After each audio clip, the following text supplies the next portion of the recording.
Hoy vamos a abordar un tema que es de suma importancia, un tema doctrinal de suma importancia, que está centrado en la persona de Jesucristo. ¿Quién es Jesucristo? Le puse como título El incomparable Jesucristo, un poco adelantándome a la conclusión, porque quiero que vayamos a algunos pasajes bíblicos que son clave para entender quién es Jesucristo.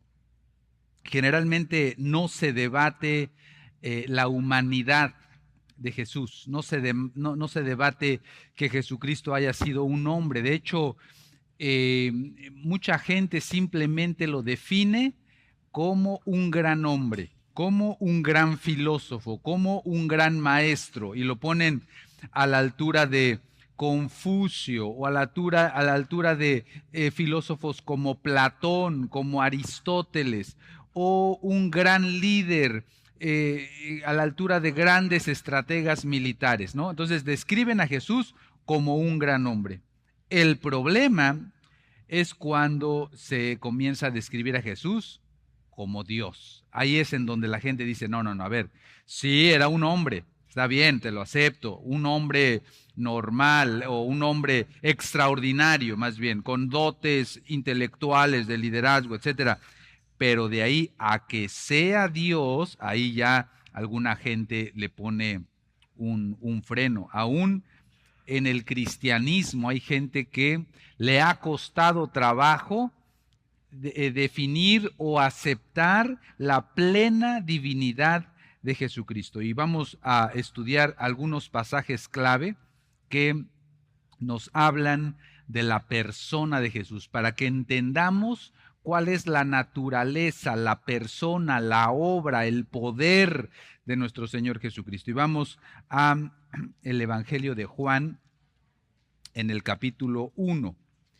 Ese va a ser nuestro primer pasaje. El Evangelio de Juan en el capítulo 1. Y dice así, lo voy a leer desde la traducción que se le conoce como la Nueva Biblia de las Américas. Dice, en el principio ya existía el Verbo, y el Verbo estaba con Dios, y el Verbo era Dios. Él estaba en el principio con Dios. Todas las cosas fueron hechas por medio de Él, y sin Él nada de lo que ha sido hecho fue hecho. En Él estaba la vida, y la vida era la luz de los hombres. La luz brilla en las tinieblas, y las tinieblas no las comprendieron. No la comprendieron.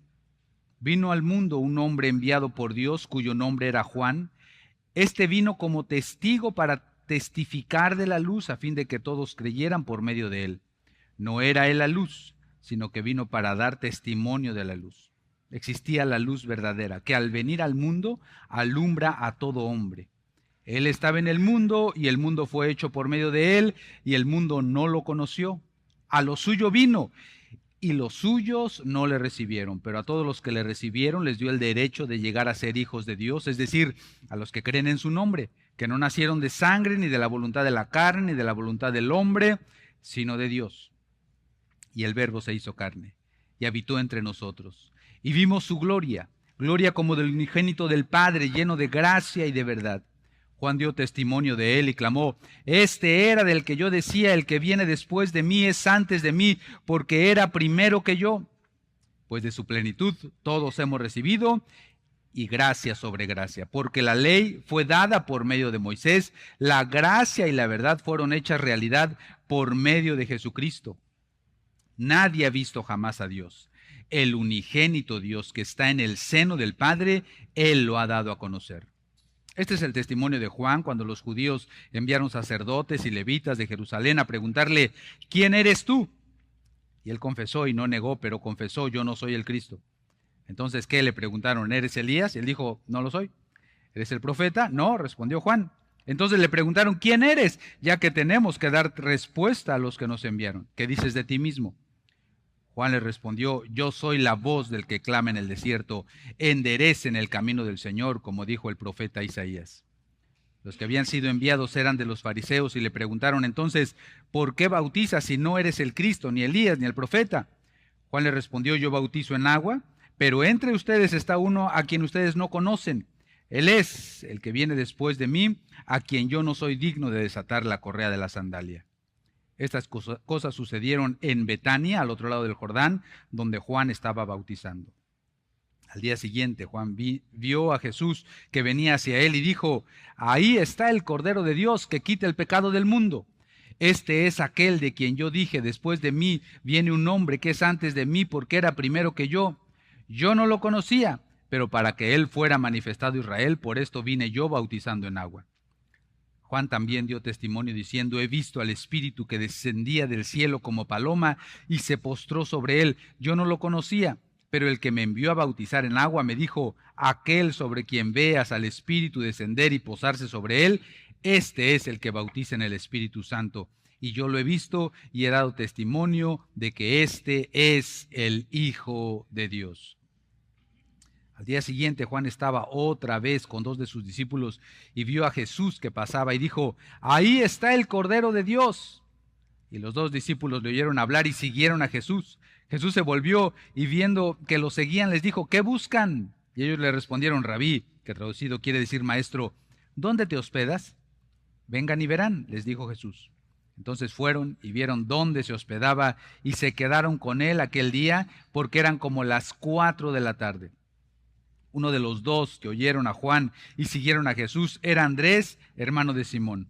Él encontró primero a su hermano Simón y le dijo: hemos hallado al Mesías, que traducido quiere decir Cristo. Entonces lo trajo a Jesús. Jesús, mirándolo, dijo: tú eres Simón, hijo de Juan, tú serás llamado Cefas, que quiere decir Pedro. Al día siguiente, Jesús se propuso salir para Galilea al día siguiente se propuso salir para Galilea y encontró a Felipe y le dijo: sígueme. Felipe era de Betsaida, de la ciudad de Andrés y de Pedro. Felipe encontró a Natanael y le dijo: hemos hallado a aquel de quien escribió Moisés en la ley y también los profetas, a Jesús de Nazaret, el hijo de José. Y Natanael le dijo: ¿puede algo bueno salir de Nazaret? Ven y ve, le dijo Felipe. Jesús vino a Natanael y dijo de él: ahí tienen a un verdadero israelita en quien no hay engaño. Natanael le preguntó: ¿cómo es que me conoces? Jesús le respondió: antes de que Felipe te llamara, cuando estabas debajo de la higuera, te vi.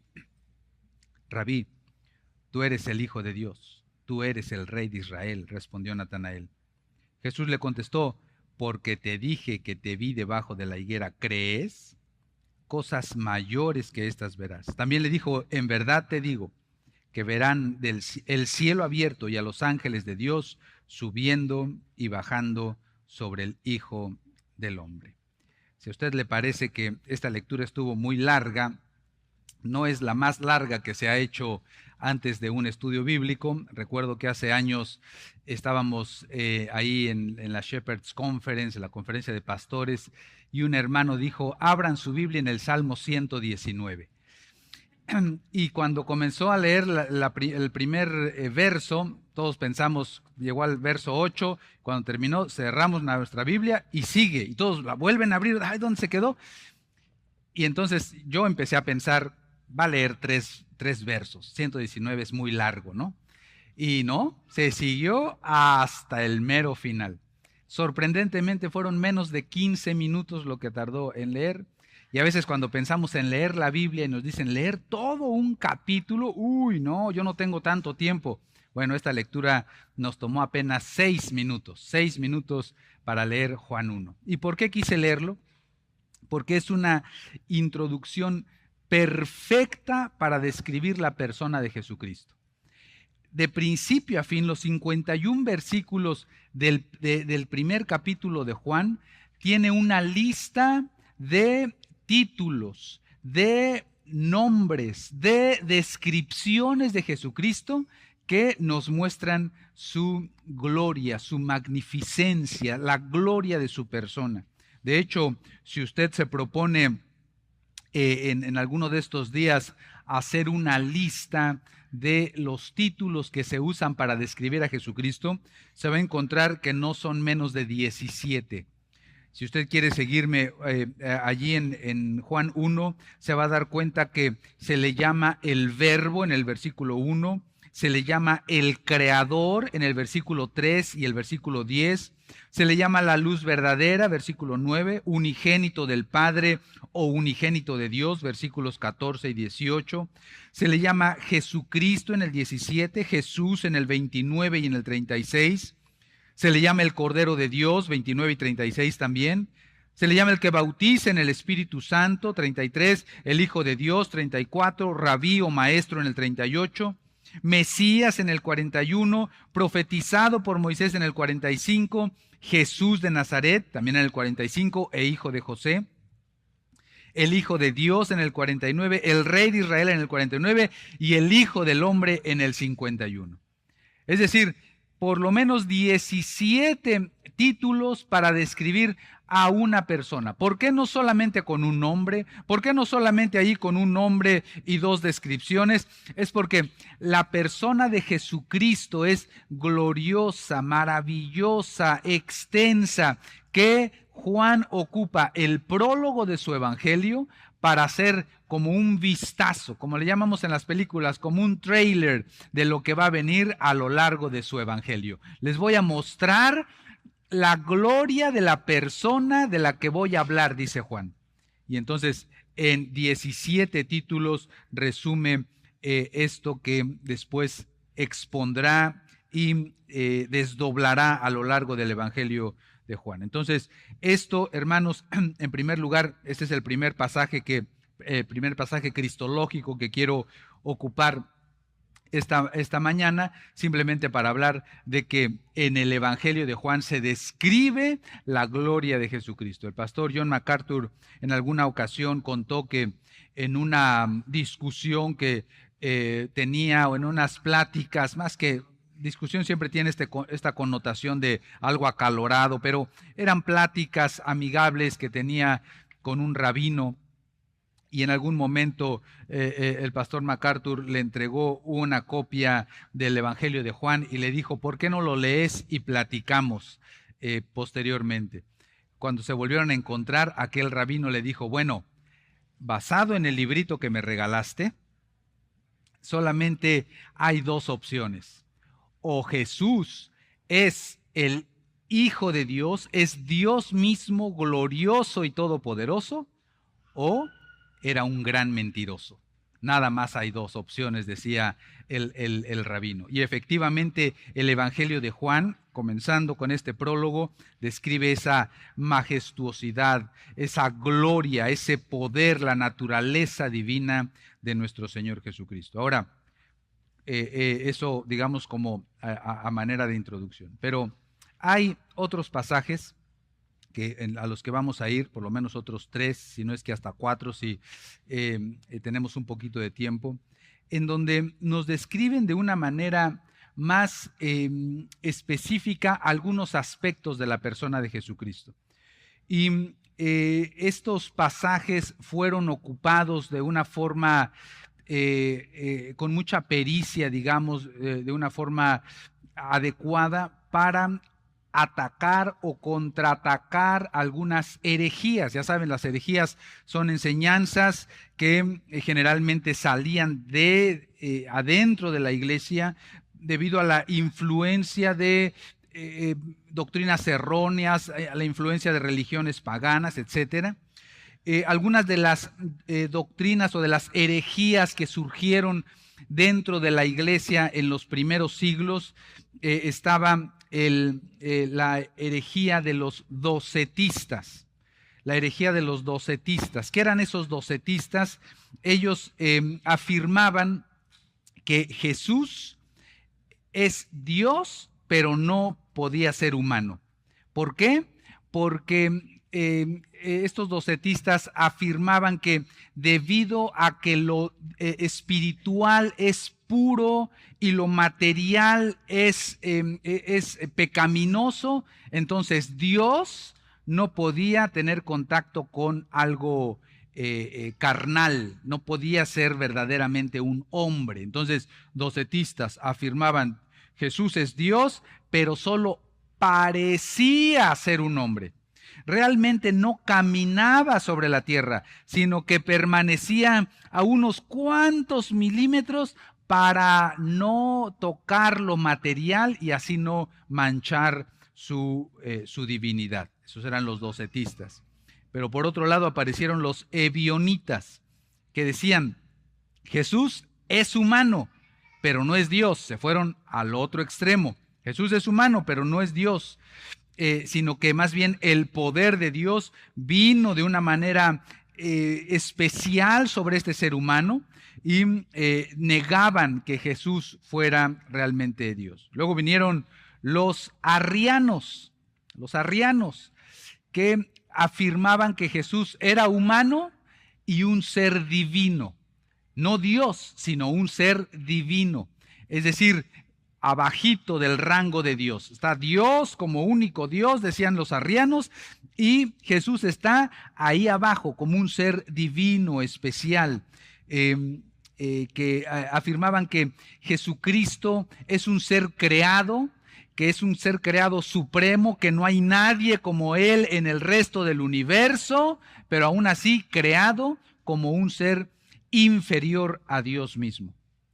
Luego vinieron los apolinarios diciendo que Jesús es Dios, pero no humano plenamente, un poco humano, los nestorianos, los eutiquianos. Es decir, lo que les quiero mostrar aquí es que dentro de los primeros siglos hubo un debate fuerte acerca de quién es Jesús. E incluso los primeros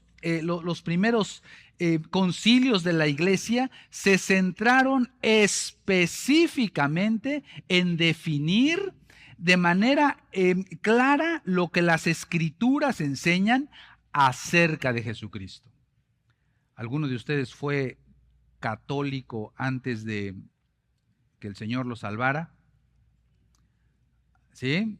Pero estoy hablando de católicos de esos bien arraigados. ¿Sí? ¿Alguno de ustedes? A ver, que levante la mano. ¿Alguno? Tenemos varios. Ok. Entonces yo creo que si les pregunto por el credo niceno, ¿algunos se lo van a saber o no? ¿Se acuerdan? Están intentando ahí acordarse, ya están ahí empezando a recitar uno a otro. Bueno, el credo niceno es un producto de justamente un esfuerzo de teólogos de la iglesia de los primeros siglos por poner en claro quién era Jesucristo. Ahora, lo voy a leer, nada más con que no se vaya a seguir alguien con el Ave María. Voy a leer el credo niceno. Dice: creo en un solo Dios Padre Todopoderoso, creador del cielo y de la tierra y de todas las cosas visibles e invisibles. Hasta ahí habló de Dios Padre. Y ahora vea lo que dice del Hijo. Y en un solo Señor Jesucristo, Hijo unigénito de Dios, engendrado del Padre antes de todos los siglos, Dios de Dios, luz de luz, verdadero Dios de Dios verdadero, engendrado, no hecho, consubstancial con el Padre, por el cual todas las cosas fueron hechas, el cual por amor a nosotros y por nuestra salud descendió del cielo y tomando nuestra carne de la Virgen María por el Espíritu Santo fue hecho hombre y fue crucificado por nosotros bajo el poder de Poncio Pilatos. Padeció, fue sepultado y al tercer día resucitó según las Escrituras, subió a los cielos y está sentado a la diestra de Dios Padre y vendrá otra vez con gloria a juzgar a los vivos y a los muertos y su reino no tendrá fin. ¿Vio la desproporción en cuanto a definir a Dios el Padre? Y luego un largo párrafo para definir quién es el Dios el Hijo, Jesucristo. Y es por eso, porque había un largo debate y luego sigue con el Espíritu Santo. Creo en el Espíritu Santo, Señor y dador de vida, procedente del Padre y del Hijo, el cual con el Padre y el Hijo juntamente es adorado y glorificado, que habló por los profetas. Otra vez, párrafo chiquito. Párrafo chiquito para Dios el Padre, un largo párrafo para definir a Dios el Hijo y luego otra vez párrafo chiquito para definir al Espíritu Santo. ¿Por qué? Porque ese era el gran debate de los primeros siglos. Y termina diciendo: creo en una santa iglesia católica y apostólica, confieso un bautismo para remisión de pecados, espero la resurrección de los muertos y la vida del siglo venidero. Amén. Esto de la iglesia católica se refiere a la iglesia universal, a que el Señor ha salvado de todo pueblo, tribu, lengua y nación. Bueno, entonces, esto otra vez para enfatizar el hecho de que había un largo debate, pero hay dos pasajes que aclaran de una manera precisa, exacta, y que se ocuparon por muchos de estos teólogos que estaban atacando o estaban defendiendo el cristianismo contra las herejías. Y uno de ellos es Filipenses capítulo 2, versículo 8. Vamos, obviamente cada uno de estos pasajes, hermanos, se pueden predicar de una manera extensa, detallada, pero debido a que estamos simplemente haciendo un panorama de esta doctrina, los estamos abordando solamente en sus puntos más sobresalientes o clave para definir esto. Filipenses 2, del 5 al 8, lo voy a leer. Dice: haya pues en ustedes esta actitud que hubo también en Cristo Jesús, el cual, aunque existía en forma de Dios, no consideró el ser igual a Dios como algo a que aferrarse, sino que se despojó a sí mismo, tomando forma de siervo, haciéndose semejante a los hombres, y hallándose en forma de hombre, se humilló él mismo, haciéndose obediente hasta la muerte y muerte de cruz, por lo cual Dios también lo exaltó hasta lo sumo, y le confirió el nombre que es sobre todo nombre, para que al nombre de Jesús se doble toda rodilla de los que están en el cielo y en la tierra y debajo de la tierra, y toda lengua confiese que Jesucristo es el Señor, para gloria de Dios Padre. Recuerden que ahí en ese pasaje Pablo está amonestando a la iglesia de Filipos para que sean humildes en su servicio unos a otros. Había mucha gente orgullosa en esa iglesia de Filipos porque había mucha gente de dinero que tenían tal vez siervos, esclavos en casa, y luego llegaban a la iglesia y tenían que servirse unos a otros y decían: pero yo ¿por qué voy a estar sirviendo a otros si yo tengo quien me sirva a mí? Entonces había ciertos orgullos, ciertos egos, y Pablo les dice: tengan el mismo sentir, la misma disposición que hubo también en Cristo Jesús. Dice: el cual, siendo en forma de Dios. La palabra forma, en el original morfe, es la sustancia misma, es decir, esa definición de que era en forma de Dios está hablando de que era plenamente igual a Dios. Tenía estaba desde la eternidad pasada, estaba exactamente de la misma, o tenía exactamente la misma naturaleza de Dios. No es que fuera una imitación muy parecida a Dios, o no es que, como decían los arrianos, que fuera casi igual a Dios, pero un poquito inferior, no, sino que dice: tenía la forma exacta de Dios, la sustancia misma de Dios. Incluso el mismo pasaje aclara lo que quiere decir con la forma de Dios, cuando dice que siendo igual a Dios, no se aferró a esa situación, sino que se despojó a sí mismo. Y aquí es en donde viene el problema. Porque algunos dicen: quiere decir que tenía la forma de Dios como una especie de saco, de chamarra, y se despojó de su divinidad. Se despojó de su divinidad. Entonces, no es Dios. Era Dios, se quitó la divinidad, dicen algunos, se quitó su divinidad, y al venir al mundo simplemente era un ser humano, no era Dios, porque aquí dice que se despojó. Pero la manera en que se aclara, porque el mismo pasaje lo aclara, es que esta palabra despojarse es explicada por lo que dice en la siguiente frase. Dice: tomando forma de siervo, haciéndose semejante a los hombres. Entonces, no quiere decir que se quitó la naturaleza divina, sino que simplemente cubrió esa naturaleza divina con la naturaleza humana. Por eso dice ahí: tomando forma de siervo, haciéndose semejante a los hombres. Lo que Jesús dejó atrás fue esa gloria visible, esa gloria poderosa, la dejó atrás, la cubrió con una naturaleza humana. De hecho, sabemos que en alguna ocasión en el monte de la transfiguración, para ser más exactos, el Señor Jesucristo por un momento recorrió el velo, por así decirlo, se quitó, abrió un poquito esa naturaleza humana que lo cubría, desplegó su gloria al punto que los discípulos que estaban allí empezaron a ponerse nerviosos. Pedro empezó a hablar casi sin sentido, no sabían qué estaba pasando, cuando por un momento nada más el Señor Jesucristo mostró su gloria. Entonces, lo que estamos aquí observando es que Jesús, lo que nos dice Filipenses 2 del 5 al 8, es que Jesús es Dios, nunca dejó su naturaleza de Dios, sino que simplemente la cubrió, se puso la naturaleza humana. ¿A qué punto? Ahora imagínense esto creo que nos puede ilustrar un poquito. Si Dios se hubiera cubierto con naturaleza humana y naciendo en una familia real, en un castillo real aquí en la tierra, eso ya hubiera sido una gran humillación. Del rey del universo al rey regional de alguna nación. Eso ya hubiera sido una gran humillación. Pero Jesucristo no hizo eso. Jesucristo no vino a nacer en una familia real. Jesucristo nació hasta mero abajo, tomando forma de siervo. Nació en donde ya no había lugar para él en el mesón, nació en un pesebre, nació despreciado.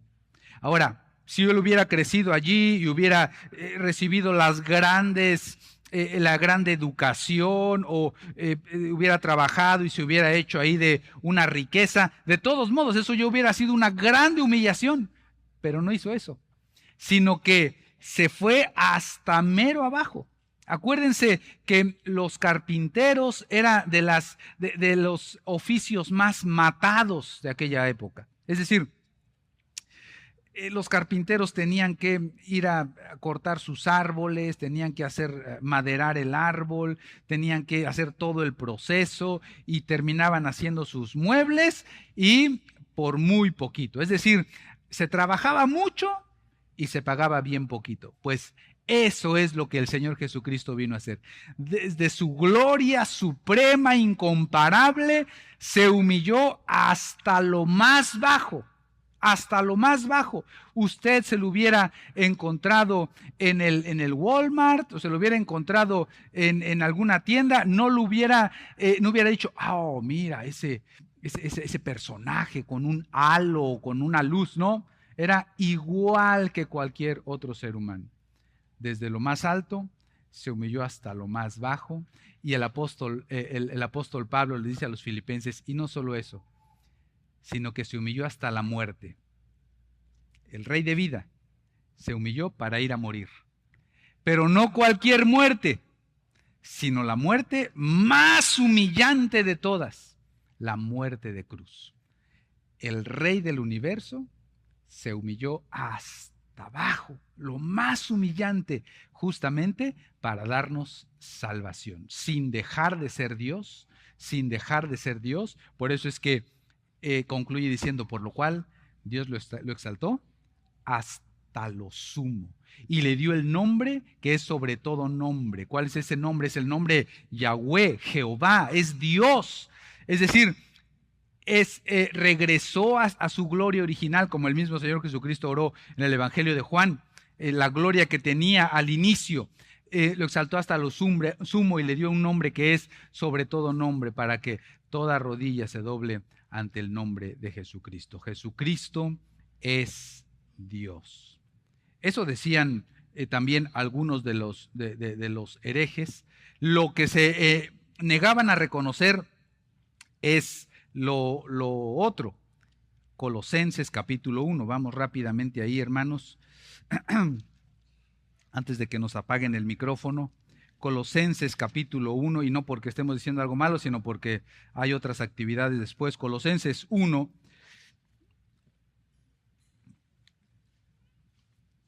a partir del versículo 15, Dice, Él es la imagen del Dios invisible. Se refiere a Jesucristo, ahí por el contexto. Él es la imagen del Dios invisible, el primogénito de toda creación. ¿Lo vieron? El primogénito de toda creación. Ahora, aquí hay un asunto. Cuando comencé a ser pastor en una iglesia rural en el estado de Hidalgo, esta iglesia la pastoreé por 10 años. Yo creo que ha sido la iglesia que con la tasa de mortalidad más baja que yo he visto en muchas iglesias, porque en 10 años se me murió solo uno. Se me murió solo uno. Y la hermanita tenía más de 100 años, no se murió. Entonces, cuando me llamaron, la hermana Panchita ya se está muriendo. Ya estaba muy, muy flaquita, ya estaba malita. Es más, no va a despertar, me dijeron. Ya nada más dice algunas cosas muy, muy suave. ¿Por qué no vienes? Y fui. Tenía yo como 25 años, una cosa así, comenzaba a ser pastor. Y llegué ahí al pie de la cama de la hermana y me propuse ahí leer unos pasajes bíblicos. Y estaba yo en esa preparación cuando llegó una señora. Me dijo, hola muchacho, ¿tú eres su pastor? Medio burlona la señora, ¿eres su pastor? Sí, soy su pastor, a la orden. Y dice, abre tu Biblia en Colosenses 1. Abrí. Léeme el versículo 15. Él es la imagen del Dios invisible, el primogénito de toda creación. Y me dice, ¿cómo te atreves a decir que Jesús es Dios? Si ahí claramente dice que es el primer ser creado, el primogénito de la creación. Allí claramente lo dice. Tu Biblia, tú me lo leíste en tu Biblia, el primogénito de la creación, el primer ser creado. ¿Cómo te atreves? Y le dije, mire señora, obviamente después de haberme puesto blanco y luego ponerme verde y luego ponerme de 1000 colores, le dije, mire señora, déjeme leerle Salmo 23 a doña Panchita y luego platicamos, ¿ok? Y empiezo a leer Salmo 23, Jehová es mi pastor, hago una oración y ni bien dije el amén y salí corriendo. Me metí a mi carro, arranqué el auto y todo el camino hacia la casa iba preguntándome por qué nunca había estudiado ese pasaje. No sé cómo responderle a la señora. No sé cómo responderle, iba yo turbado, iba yo molesto, iba yo temeroso, temblando, orando. Llegué a mi casa, abrí mi Biblia. Él es la imagen del Dios invisible, el primogénito de toda creación. Y luego se me ocurrió seguir leyendo, versículo 15, versículo 16, porque, y ahí cuando leí el porque, dije, pero qué tonto soy. Primera regla, contexto. El contexto te explica qué quiere decir. Y nada más claro que cuando te dicen, porque, quiere decir, te voy a decir por qué estoy diciendo que Él es el primogénito de la creación. Porque en Él fueron creadas todas las cosas. Es decir, la palabra primogénito en las Escrituras no solamente quiere decir el primero en el tiempo, como la señora lo interpretó, el primer creado. Muchas veces en las Escrituras primogénito se usa para hablar del que tiene la preeminencia, el que tiene el control, el que tiene el poder sobre todas las cosas. Y en Colosenses 1:15 la palabra quiere decir, Él es el que gobierna todo. Él es el Señor de todo. Él es el que manda en todas las cosas porque en Él fueron creadas todas las cosas. Las que están en el cielo, las que están en la tierra, todo, visibles, invisibles, todo fue creado por medio de Él y para Él. Y no solamente la vieja creación, sino la nueva creación. La iglesia, también Él es el primogénito de entre los muertos, para que en todo, la vieja creación y la nueva creación, en todo Él tenga la preeminencia. Jesucristo, claro, es Dios que se hizo hombre, pero es el hombre que nunca dejó y nunca dejará de ser Dios. Esa es la persona de Jesucristo. De hecho, nosotros en los evangelios encontramos, en los evangelios y en el resto del Nuevo Testamento, encontramos títulos que afirman su divinidad. Jesucristo dijo en Mateo 28, ustedes se saben en esto que se le conoce como la Gran Comisión: toda potestad me es dada en el cielo y en la tierra. Él es Dios. Esa es la potestad que únicamente Dios puede tener. Él es inmutable, Él es el mismo ayer, hoy y por los siglos. Él es perfecto y sin pecado, Él es santo, Él es verdad. Jesucristo mostró por todos sus actos, por toda su poder, sus actos milagrosos, mostró que nunca dejó de ser Dios. Pero me dijo otra compañera de aquella señora en otra ocasión, esta fue en mi casa cuando llegaron a tocarme. Por cierto, la señora aquella era una de las líderes de los Testigos de Jehová, que se ha dicho de paso aquí entre paréntesis, se murió como a los 3 meses. Nada más ahí cierro paréntesis. Llegó otra señora allá a la casa a tocar. Y cuando yo ya estaba yo un poquito más preparado, ya tenía yo más defensa, ¿no? Y empezó a decirme su doctrina y le dije, entonces, ¿por qué Tomás le dijo ahí en Mateo 20, 28 y 29, cuando lo vio, y dijo, Señor mío y Dios mío?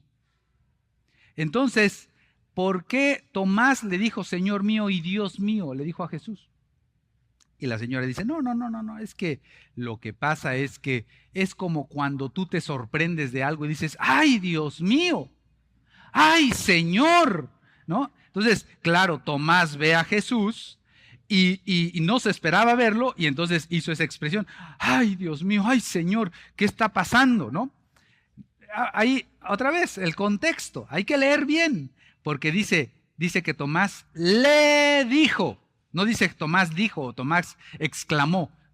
Tomás le dijo, Dios mío y Señor mío. Es decir, hay por todos lados esta demostración que Jesucristo es Dios, Jesucristo es verdaderamente Dios, verdaderamente hombre, pero Jesucristo, vamos rápidamente a Hebreos 10.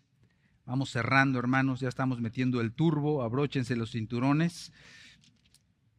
Hebreos 10 dice en el versículo 3, está el escritor a los Hebreos hablando de los sacrificios que se hacían continuamente cada año. Y dice en el versículo 3, los sacrificios por los pecados. ¿Se acuerdan que en el pacto levítico se hacían sacrificios permanentes, sacrificios de carneros y de bueyes y de ovejas por los pecados? Y dice en el versículo 3, pero en esos sacrificios hay un recordatorio de pecados año tras año, porque es imposible que la sangre de toros y de machos cabríos quiten los pecados. Piensen en esto. 1400 años antes de que viniera Jesucristo, año tras año se hacían sacrificios, año tras año se hacían sacrificios por los pecados. Y dice el escritor a los Hebreos, todos esos sacrificios no fueron capaces de quitar un solo pecado. Un solo pecado no pudieron quitar, porque no era para eso, era para recordar que se necesitaba un sacrificio para quitar los pecados. Entonces, sigue diciendo allí, por lo cual, versículo 5, al entrar Cristo en el mundo, dice, sacrificio y ofrenda no has querido. Ahí una pausa nada más para decir que esta es una conversación que se está llevando entre Jesucristo y Dios el Padre en el momento que Jesucristo está naciendo. Jesucristo está naciendo como aquel bebé de Belén y está conversando. Al entrar Cristo en el mundo, dice: sacrificio y ofrenda no has querido, pero un cuerpo has preparado para mí.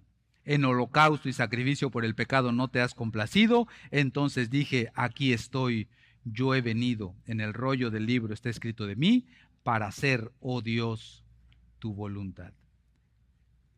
Jesucristo es Dios, Jesucristo es hombre, pero Jesucristo es el Salvador que necesitábamos, porque no había nada que pudiera reconciliarnos con Dios. Dios, en su santidad, en su pureza, en su perfección, estaba de un lado. Luego, un gran abismo de pecado, un gran abismo que nos separaba a la humanidad, que está en el otro extremo de pecado, de maldad, en donde el ser humano estaba. El ser humano ha tendido sus escaleritas cortas, ha extendido sus escaleritas de religiosidad, de humanismo, de educación, de buena voluntad, de buenas obras. Son escaleras que no alcanzan.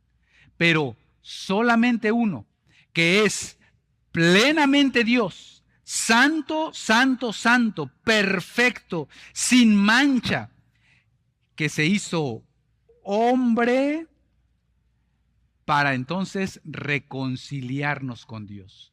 Los sacrificios, todos esos ritos que se hacían, que se llevaban a cabo, no alcanzaban. Solamente Jesucristo pudo darnos la reconciliación con Dios, porque es verdaderamente Dios y verdaderamente hombre. Por eso es que Hebreos 1 comienza diciendo que después de haber llevado a cabo la purificación de nuestros pecados, se sentó. Porque en el viejo pacto, los sacerdotes estaban todo el tiempo trabajando, toro tras toro, macho cabrío tras macho cabrío, ahí estaban todo el día trabajando. Se acababa el turno, venía el siguiente sacerdote a seguir con la matanza, uno tras otro, y nunca había un momento de descanso. Pero cuando Jesucristo vino a ser el sacrificio perfecto para darnos salvación, hizo el sacrificio y se sentó. Ya no hay nada más que hacer. Él lo hizo todo por ser plenamente o verdaderamente Dios y verdaderamente hombre. Verdaderamente Dios, verdaderamente hombre, el Salvador que necesitábamos. Y terminamos rápidamente, hermanos, ahí en Apocalipsis, capítulo 19. Apocalipsis, capítulo 19, versículo 11. Esto nos habla del futuro de nuestro Señor Jesucristo. El futuro. Vi el cielo abierto y apareció un caballo blanco. El que lo montaba se llamaba Fiel y Verdadero. Con justicia juzga y hace la guerra. Sus ojos son llama de fuego y sobre su cabeza hay muchas diademas. Tiene un nombre escrito que nadie conoce sino él. Está vestido de un manto empapado en sangre y su nombre es el Verbo de Dios. Los ejércitos que están en los cielos, vestidos de lino fino, blanco y limpio, lo seguían. Sobre sus caballos blancos, de su boca sale una espada afilada para herir con ella las naciones y las regirá con vara de hierro. Él mismo pisa en el lagar del vino del furor de la ira de Dios, y en su manto y en su muslo tiene un nombre escrito: el Rey de Reyes y Señor de Señores. En su primer venida, nuestro Señor Jesucristo vino en pobreza. No había donde naciera, pero en su segunda venida, Él viene con poder y gran gloria. En su primera venida no había un lugar donde pudiera nacer. En su segunda venida, Él posará sus pies sobre el monte de los olivos y el monte se partirá por el poder de nuestro Señor. En su primera venida, nadie lo recibió. Nadie lo recibió. Nadie sabía que venía. En su segunda venida, todo ojo le verá. En su primera venida, los reyes de la tierra lo condenaron, lo juzgaron, lo maltrataron. En su segunda venida, Él vendrá a juzgar a los reyes de la tierra. En su primera venida, le abandonaron. Todos, hasta sus discípulos, le abandonaron, se quedó solo. En su segunda venida, viene acompañado de su iglesia. En su primera venida, le pusieron un título burlón en su cruz, que decía: este es el rey de los judíos.